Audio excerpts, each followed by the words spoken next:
Oscar Wilde নাকি একবার বলেছিলেন, I scorn to look at the map that does not include Utopia. ভারতবর্ষের মানচিত্র আতিপাতি খানা তল্লাশি করেও একটা জায়গার নাম খুঁজে পাইনি কখনো, দিক শূন্যপুর। আর একটু বড় হলাম যখন, তখন বুঝলাম সেই নিষিদ্ধ ঠিকানায় কেবল নীললোহিতের সঙ্গেই পৌঁছানো যায়।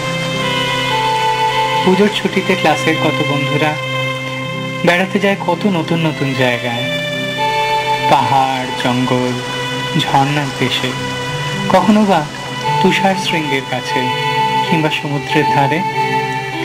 প্রতি পুজোয় নতুন জুতোর মতো নতুন আবিষ্কার। আর আমার পুজোর বেড়ানো হয় এই কলকাতার পথে পথে, নয় দিকশূন্যপুরে, তাও নীললোহিতের পিছু পিছু। খুব ইচ্ছে করে চলার পথে একবার তার হাতটা ধরি, অমনি ভয় করে, সংকোচ হয়। নীললোহিতের এক বন্ধু, যতদূর মনে পড়ছে নাম রফিক, একবার বলেছিল কোনো অচেনা পুরুষের গায়ের গন্ধই সে সহ্য করতে পারে না।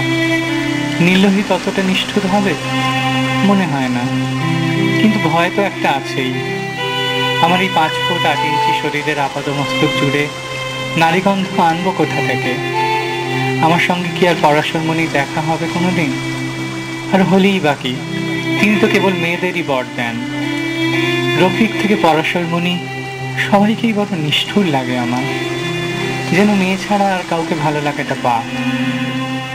নীললোহিত অতটা ছোট মনের নয়, এবং ভাগ্যিস আমাকে এটা কখনো সান্ত্বনার ছলে বোঝানোরও চেষ্টা করেনি যে রফিক আর পরাশরমণিদের সংখ্যাই বেশি। নইলে আমার বাকি জীবনটার মধ্যে যে একটা সাপমোচনের গল্প আছে, সেটা হয়তো নিজের মতো করে আবিষ্কার করাই হয়ে উঠতো না আমার। নীললোহিত সুন্দরী মেয়েদের পছন্দ করে, ভাগ্যি ভালো তারাও নীললোহিতকে অতটা পছন্দ করে না। অন্তত আমার তো সেরকমই ভাবতে ভালো লাগে। এতদিনে আমি জেনে গিয়েছি, নীললোহিত আমার সঙ্গে একান্তে যত গল্পই করুক না কেন, হঠাৎ বন্দনাদির মতো কোনো সুন্দরী মহিলার কথা মনে পড়লে আমায় কিচ্ছুটি না বলে ঘাঁ করে সামনের বাসটায় উঠে চলে যাবে গল্পের মাঝপথে। ততদিনে আমার গল্পের সহপাঠীরা আর একটু বড় হয়েছে। শুধু পুরুষদের জগৎ তাদের আর টানে না। তারা এখন সবাই মিলে নীরা নামের একটি মেয়ের প্রেমে পড়েছে।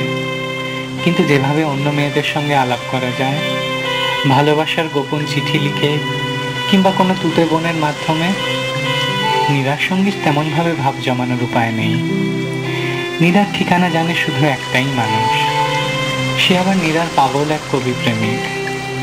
কিন্তু নীরার জন্য তার যত আকুলি বিকুলি, সেটা কেমন যেন অপ্রাপ্তির মনে হয়। সে যত ভালোবাসে অকুল সমুদ্র, নীরার পাল্টা ভালোবাসা মোটেই তত গভীর নয়। সে কেবল প্রেমের কবিতা পড়েই খুশি। ভালোবাসার মানুষ যদি কবি হয়, তবে তাকে ঘিরে কোনটা বেশি হয়, প্রেম না জ্বালা? নীরা বোধ করি সেই সংশয়ই আছে। স্কুল শেষ হয়ে গেল সকালের রোদের মতো। তারপর ছায়া ঘন দুপুর জুড়ে যাদবপুর বেলা। বন্ধু বান্ধবরা ছিটকে কে কোথায় চলে গেল। কেবল সখ্য ভাঙল না কলকাতা শহর, সেই যেন আগলে রাখলো আমার বিকেলের রং ধরা পড়ন্ত দিন। পুজোর সময় ঠাকুর দেখা হয় না, পুজোর সময় নতুন জামা হয় না, পুজোর সময় পুজো সংখ্যাও নিয়ম করে পড়া হয় না। নীললোহিত এখন সারা বছর পাওয়া যায়। নীললোহিত আর আমার গল্পগুলো এখন বই হয়ে বেরিয়ে গিয়েছে। নীললোহিত একটা কথা রেখেছে, এতগুলো চন্দ্রভোগ অমাবস্যা পার করেও বুড়ো হয়নি ও। কিন্তু আমি তো একই অঙ্গীকার করিনি ওর কাছে। তাই আমি বয়সের পর্দাগুলো আস্তে আস্তে টেনে দিচ্ছি পৃথিবীর জানলার বুকে। বাইরের চেঁচামেচি, ধুলোবালি আগে যেমন হুই হুই করে ঢুকে আসতো আমার ঘরে, তারা এখন অনেক সংযত। দিকশূন্যপুরের কথা মনে পড়ে। কত রাত তারার আকাশের তলায় পাথুরে মাটির উপর শুয়ে ঘুমিয়ে পড়েছি নীললোহিতের সঙ্গে। ঘুম না আসার ভয় কাকে বলে তাই জানতুম না মোটে। এখন ঘুমের ওষুধ ফুরিয়ে এলেই কেমন যেন ভয় করে। বেশি করে আনিয়ে রাখি, যদি পুজোর কদিন ওষুধের দোকান বন্ধ থাকে। বাড়ির পাশে পুজো, ঘুম পাড়ানি কাঠির ছোঁয়ায় ঢাকঢোল, সন্ধ্যারতি, মাইকের গান, উৎসবের কলরব, আর কিছুই বুঝতে পারি না।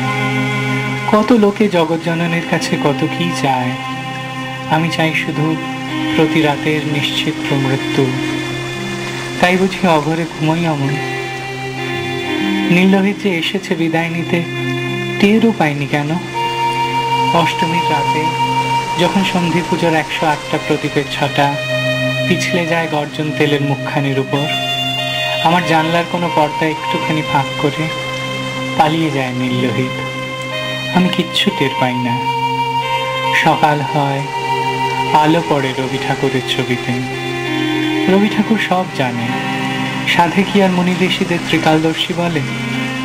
রবি ঠাকুর জানে, বোঝে, শেখায়, গান গায়। সে যে পাশে এসে বসেছিল, তবু জাগিনি। কি ঘুম তোরে পেয়েছিল হতভাগিনী।